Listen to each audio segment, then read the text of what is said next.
Hello, Cynthia. Hello. Hi, Cynthia. Hi. How are you? Thank you for joining us. Doing great. Thank you. Thanks for having me. Thanks for inviting me on the show. Oh, no problem. We were just kind of, I don't know, here, we were just talking, just shooting the shit a little bit. And we kind of gave a rundown of who you are and what you've done. But maybe you can just give us maybe an elevator speech about your background and what you do exactly. Okay. Well, I'm basically a life coach and an author, and I specialize in a field of what I guess you could call quantum consciousness, for lack of a better phrase, which sounds really woo-woo and new age, but actually I do have a degree in physics from UC Berkeley, and I do write papers on occasion about physics, about quantum logic, that sort of thing, and I have a deep relationship with many scientists in the field as well who are interested in much more than just shut up and calculate. And for me, quantum physics holds a great deal of the key to understanding what's going on when we see things like the Mandela effect, when we see the placebo effect, when we witness synchronicities and just basically observe alternate histories and things changing in a very miraculous manner.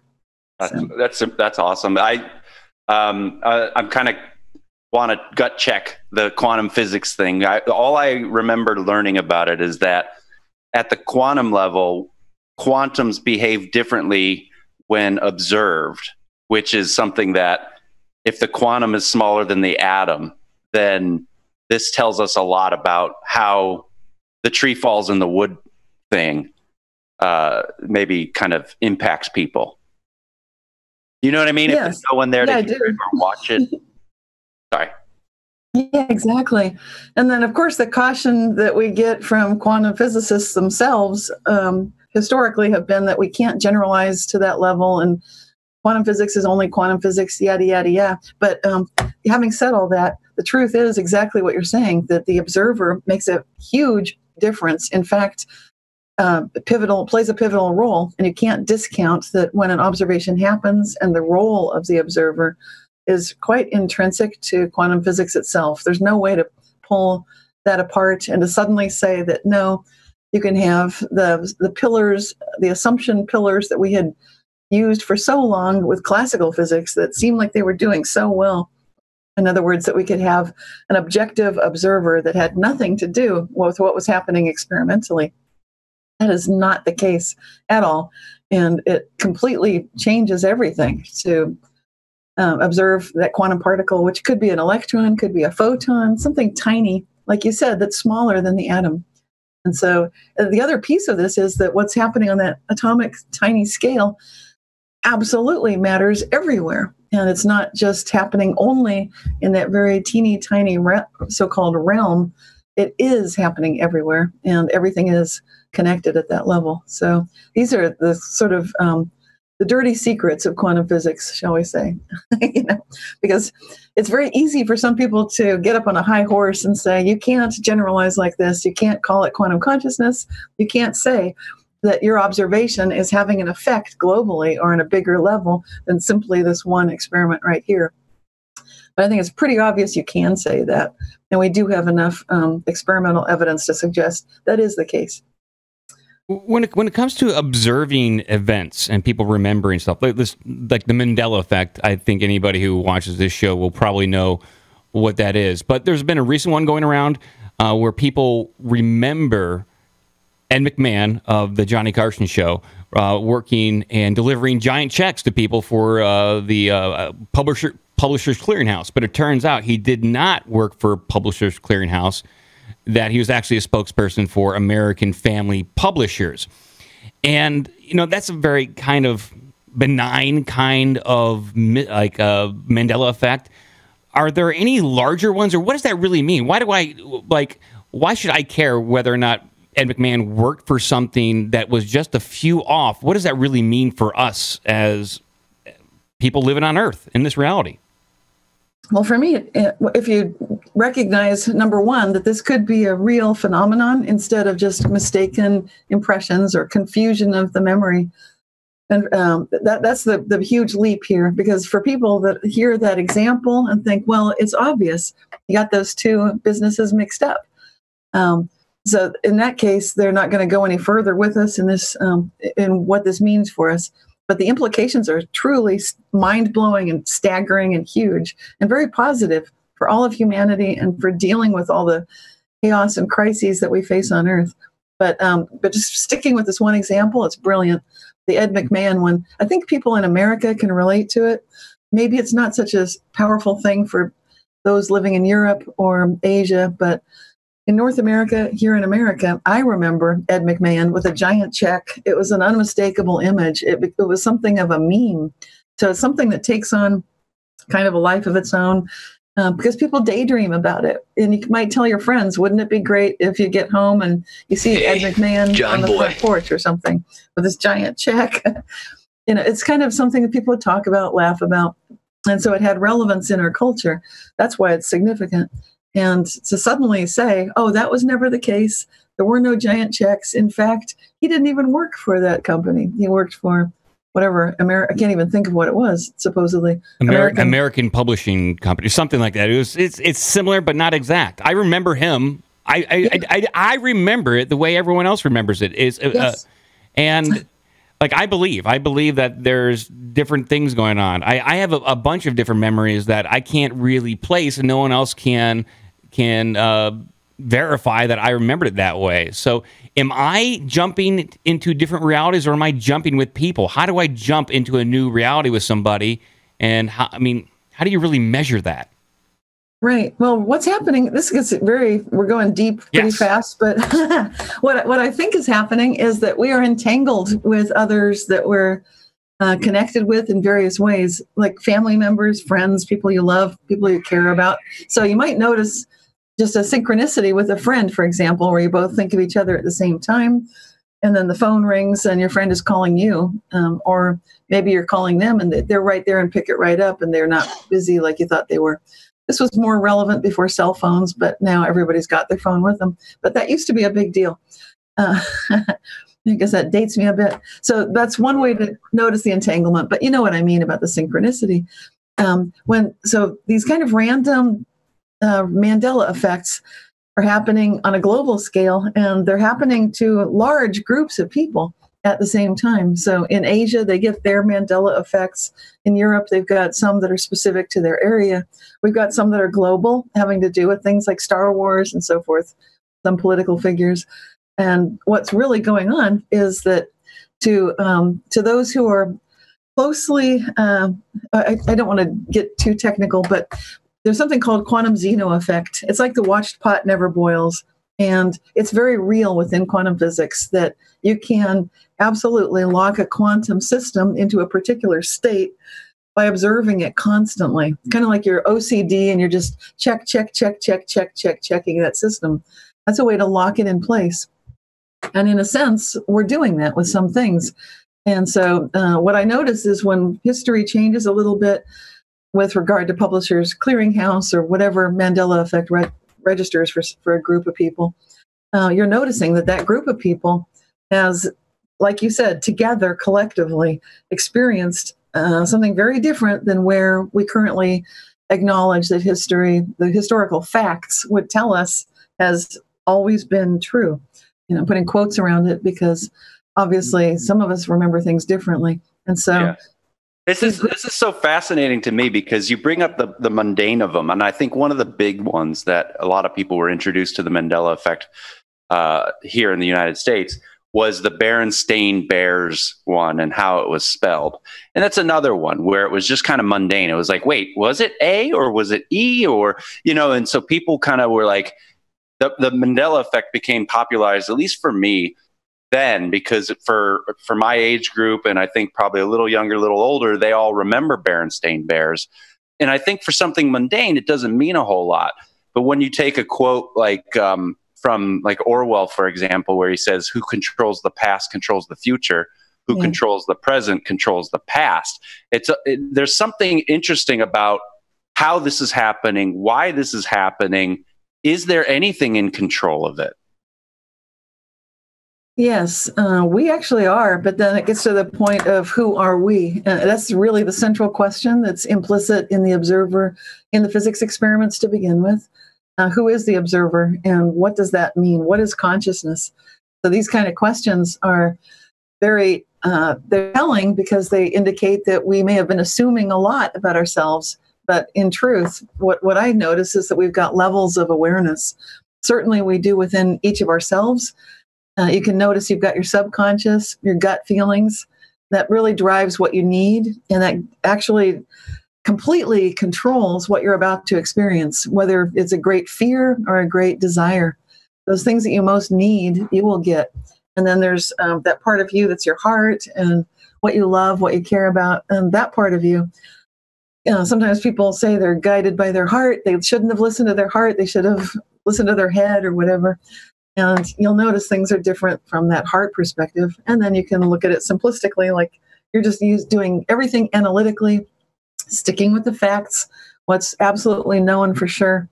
But these are different levels of knowing within yourself, different levels of self. And there are yet further ones that you can gain access to by lucid dreaming, by meditation, and by having something like a near-death experience or some other kind of exceptional human experience. Those will absolutely take you out of yourself, which is what's necessary to consciously make a jump from one reality to another. Otherwise, we're pretty much doing it subconsciously, completely. Mm-hmm. There's so many different topics I want to get into with you, and we'll see if we have all the time. But I just want to get your opinion and your thought on something that just happened to me last night and today. So last night, my fiance Rihanna, she was at her computer, and her mouse, was started to die. It was running out of battery juice, and then so the mouse was dying. This morning, I try to leave the house, and the garage door breaks because a mouse got wrapped up in the cord that lowers the garage door. Now, I don't think I believe in just coincidences either anymore. I think everything kind of has a purpose. That's just an example of a coincidence where a broken mouse on the computer also translated to a broken mouse with a garage door. Am I reading too much into this, or how can people really use coincidences to determine what they should or shouldn't do or observe? Right, that's a good question. I wrote a book called Reality Shifts, and that was the first one that I delved into this exact subject about synchronicities, coincidences, and this idea that you can look at your waking life as if it were a dream.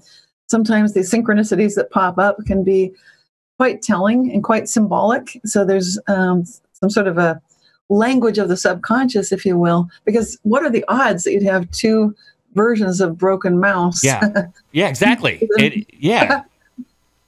That's very much like a dream symbol. And so I don't know what that means for you, but obviously it's significant.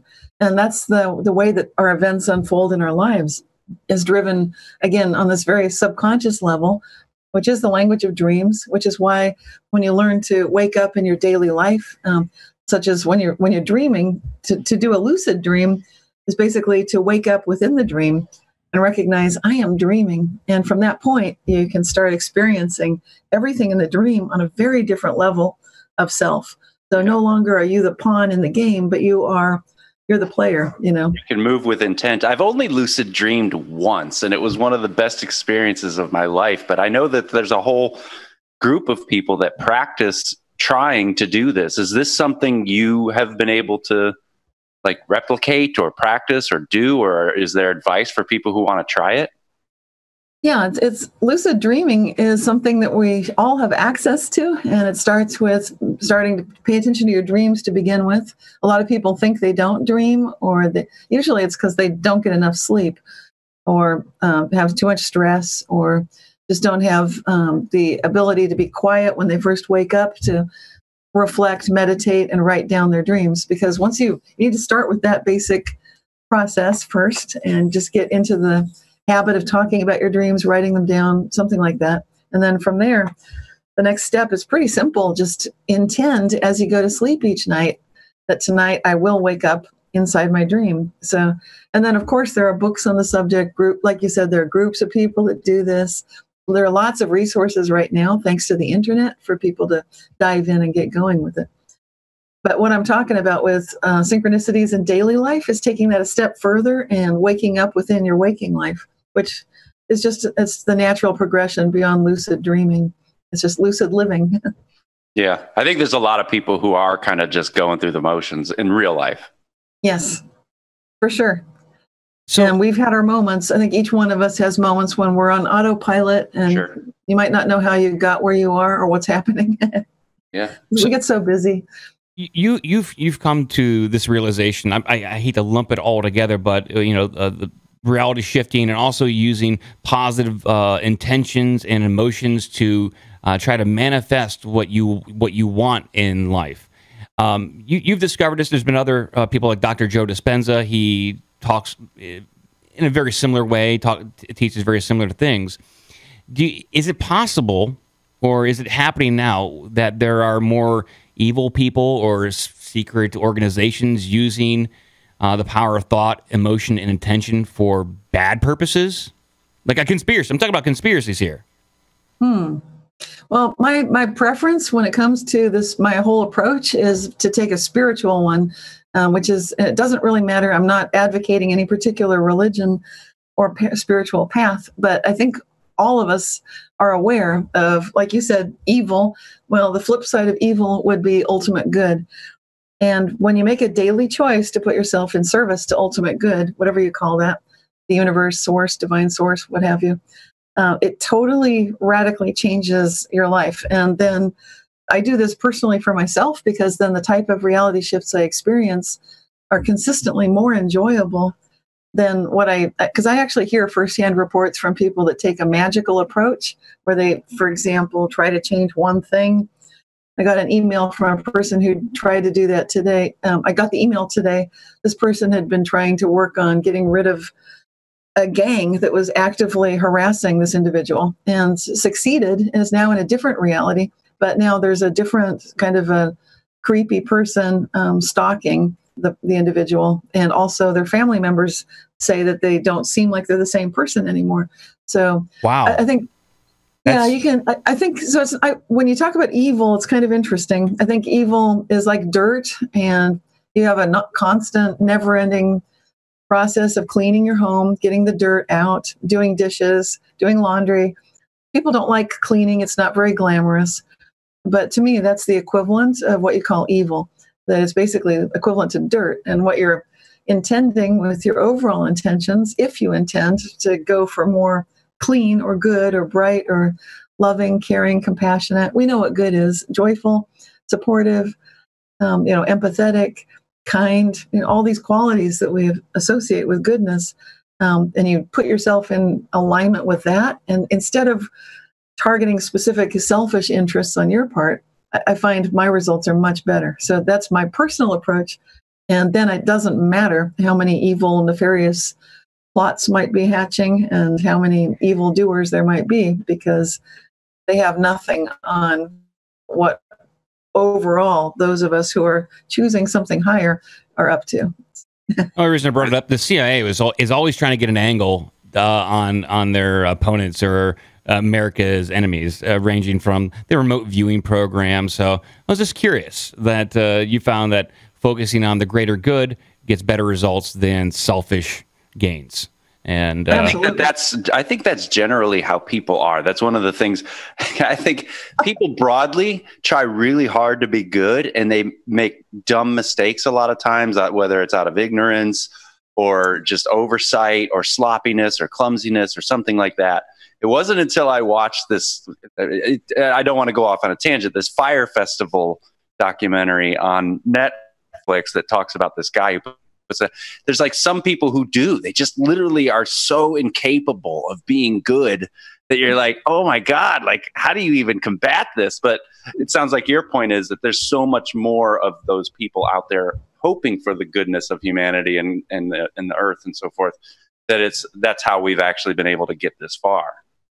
That's what I experience in my life, yes. And I do see ridiculously huge miracles, rather on a regular basis. So for me personally, it's easy to hold that faith because I think hope only exists where you've got unshakable faith. That's the other thing I've learned. Otherwise, if you don't have unshakable faith, you can lose your hope. And I think that happens to a lot of people when things seem like they're in dark times, or they get scared. They look at a news or see some world event and get distracted and pulled somehow off course. And you're right. I agree that a lot of people mean well, but they make mistakes. They do silly things. You got anything? Because I got something for that. So that's what we do. This show, like, we tend to look at the news, and a lot of it is, like you're saying, it's kind of really terrible. But, right. There's a lot of that stuff that's kind of out of our control. And so we may be like, I'm sure we come off, for people who are uninitiated, we come off as insensitive. Yes. But I think the best thing to do with information that is harmful, that you can't do anything about, is think as positively as you can about it. Right. Sometimes it's not easy because we all have our buttons that get pushed, and there's always something where it's like, those are fighting words, and you rise to the bait and you get sucked into it. And then after a while, you might notice, like, wow, I'm getting way off course here. Yeah, I agree. So for people that want to use some of these techniques, when it comes to whether it's lucid dreaming, whether it is manifesting something in their life, by positive thinking, belief seems to be an absolute must here, whether you want to call it magic or not. But you must believe for this to work. Or else you're going to not really see any sort of result. Am I correct there? Like, you have to believe? That's a good way to put it. Yeah, I think people often are blind to their beliefs. And so the one glitch in the choice of phraseology might be, some people would say, but I don't have any beliefs. I'm open-minded. And usually what's going on there is they're just oblivious to their beliefs, which typically are quite culturally based. So, like, if you grew up in Norway or, Brazil, there are certain kinds of reality shifts that are commonplace there. Like in Norway, they've got the Vardiger effect, where it's normal that you hear people on your porch before they arrive, and everybody knows about it. There's a word for it. It's normal. But in other parts of the world, this is not normal, and that would be something weird. So we have beliefs that we don't even know that are happening within ourselves. I think that's fascinating about this whole subject, because for best results, you need to really examine those beliefs. Then how does it make it that much different than, like, say, a divisive topic such as religion, which wars have been started over, and that's all kind of based in belief?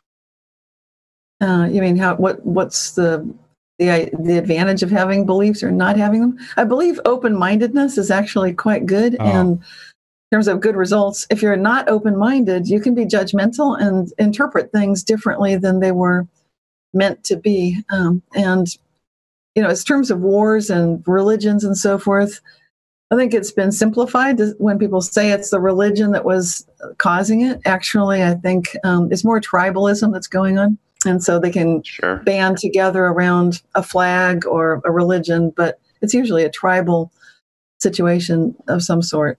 And that goes back to, like, anthropology and evolution and survival, and that's almost like lizard brain kind of stuff. Amygdala. Totally. Yes. I swear, like, I've been through some reality shifts myself personally within, like, the past year, easily.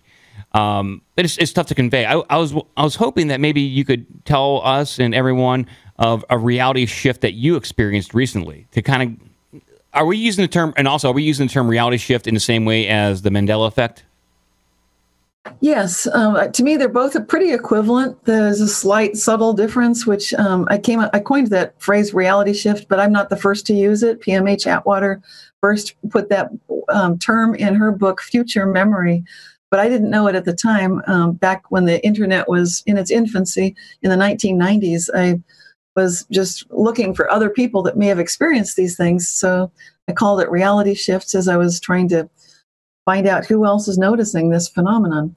Mandela effect is it's a more new phrase. It came on the scene back around 2010, coined by Fiona Broome. and she observed this surprising truth that apparently Nelson Mandela was actually alive, and she thought he died in prison, and so did the person she was talking to at a conference. And so anyway, but actually the two phrases are pretty similar. The big difference might be that reality shift was primarily a personal experience, because remember, this goes back to the 1990s. At that time, we didn't have much of an internet, so we could not share experiences as readily as we can now to find the other oddballs that have noticed weird alternate histories that we also know about. There was no Reddit, back in the 90s. So I think that's the huge difference here, is that reality shifts were much more personal. So people would put their keys down or their wallet or their coat, they'd walk away, and things would appear, disappear, transform, and transport. And there were changes in the experience of time. So pretty much an individual thing, maybe with a few other people. And so that's how I was studying and researching that phenomenon in the 90s. With Mandela effect, now you're getting something different, where people are actively tracking what they call reality residue of things that they remember having happened that now there's no historical evidence for, other than the memories of people who then create some sort of art or talk about it or that kind of thing. So it's they're similar. And then you had another question. I went off. What's the best detergent to get reality residue off your clothes? Oh boy! Good one. The question I had is if you could maybe give us an example of a reality shift that you experienced recently. Right. Oh gosh, yes. I think I may have emailed you this one, because when we were setting up this call to happen, I've had various things happen with these sorts of chats in this form of sometimes double or triple or quadruple links. And recently, that also happened to me when I was having a package delivered to my house. I'd ordered like a walking stick kind of thing, and it was showing up at the FedEx emails were coming in. The first one panicked me because it said that my package had arrived the day before, and people were here at the house, but there had been no package. And then I checked my emails a little further and saw there were 3 other emails from FedEx showing various other states of the delivery of the package, the same exact package, but with 4 different possible realities. So these are the kind of weird things that happen, which might just seem kind of freaky, but to me, they remind me that we can stay calm, stay focused on the outcome that we desire, and then you don't slip into the less favorable outcomes. And I've had some reality shifts where I've literally gone back and forth between a couple of realities, sometimes with other people in my household, such as looking out the window and noticing that the neighbor's roof next door has a leaf guard. It's kind of like a fancy thing you install so that the gutters on the house don't fill up with leaves and get clogged when it rains, but instead the leaves just sort of wash away or fall off or don't get drawn into the path of the water. So sometimes it looked like our neighbors had the leaf guard, and sometimes it looked like they didn't. And I've also witnessed that with our family dog, who occasionally really had cataracts in his eyes. His eyes were clouding up as he got older. And I realized, oh boy, I don't want him to have cataracts. So just like a lucid dream, but it's lucid living, I would recognize sometimes it looks like he has cataracts, but we know that he doesn't. And so I went through that. And then my daughter also noticed it. She said, "Got bad news for you, Mom." I said, "Is it about the dog?" And she said, "Yes." And so we went through that, and then she laughed and she understood, okay, sometimes it looks like he has cataracts, but we don't want him to have cataracts. We're not choosing that. And I think for humanity, you were asking earlier about the ramifications of all this. This is the ramifications. When you look at the news, and you might see false news, you might see different takes on the same story, you have a role in steering what's actually going on. And I think that's the big takeaway from the Mandela effect and reality shifts. Wow. Hey, there's a good question coming up in the chat I want to throw at you. It's about deja vu. And because I think everybody kind of experiences deja vu, where it's like you're doing something, you feel like, oh my God, this has already happened 1,000. Like, I've experienced this. You were in the same place. You were saying the same thing. I had this thing in my hand. What is deja vu? Have you thought much about that? Yeah, that's an interesting example of experiencing time in a couple of different ways. Sometimes it's like events feel like they're repeating again, but it's not literally repeating again. It's more like you experienced it outside of time, like you were dreaming it before, or who knows what. That's what it feels like. And for me, it's enjoyable, usually, to go through the sequence of events again. It's like, yay, I picked this. This is fun. So that's what it is for me. But I think if you watch the movie The Matrix, they have that, they call it deja vu when the cat was walking past a doorway. I think Neo was talking to Trinity or something. They're having a little discussion like, okay, that's a glitch in the Matrix. Yes. So it gets into how we feel about what's going on with these reality shifts. Are we living in a artificial reality, perhaps? Is the more you are aware of these reality shifts, the more they occur? Does it just kind of snowball at this point? For me, it seems like that is true. And it seems true of people I've talked to, that usually, which gets back to beliefs again. I think the key is the beliefs. When you know that this can happen and you really have faith in it, then you definitely are going to be able to witness them on a daily basis. And I think if you're afraid of them, you can bring them on that way too. It's often, it gets into the subconscious running the show. So if you have fears, you're very likely to experience what you're afraid of. Again, I recommend a positive approach here, so you're not loaded up with all of your worst fears about whatever, spiders or what have you. I'm trying to be positive here, but sometimes the show is really bad. And so I'm trying to keep a smile. But this show has been great so far, so thank you for that. Someone in the chat is actually wondering if you had any opinion on chaos magic. Well, again, in general, I'm not much of a fan of magic in general. I think I explained why, maybe not, but I think chaos is interesting because when you look at some of the games where there's like good chaos, that idea that you're a chaotic influence, but you're doing it in a good direction. If I was going to do magic, that would be the kind of magic I would do. But otherwise, I'm not really recommending magic, because the typical problem with magic in general that I've seen, and I'm not an expert, but what I've witnessed is people thinking they know what they want. And that's kind of like the blessing and the curse of magic right there. Because when you think you know what you want and you're working from a relatively small frame of view, then your results are going to be limited by the quality of your consciousness that you're bringing to it. So if you're not already at your highest level of self that's most aligned with ultimate good, then your results are not going to be most aligned with ultimate good. So, but again, if you're going to do chaos magic, be good chaos. The good organized chaos, I suppose. Thank you very much, Cynthia. I really appreciate your time. If for anybody who wants to start believing or thinking or living this way, do you have any simple suggestions of where they can start? Okay, well, the first thing is check out my website, actually, because I've been studying this for 20 years, and I've got a free newsletter. Every issue is posted free online. So it's a source of information it's realityshifters.com, and that's an excellent way to get started.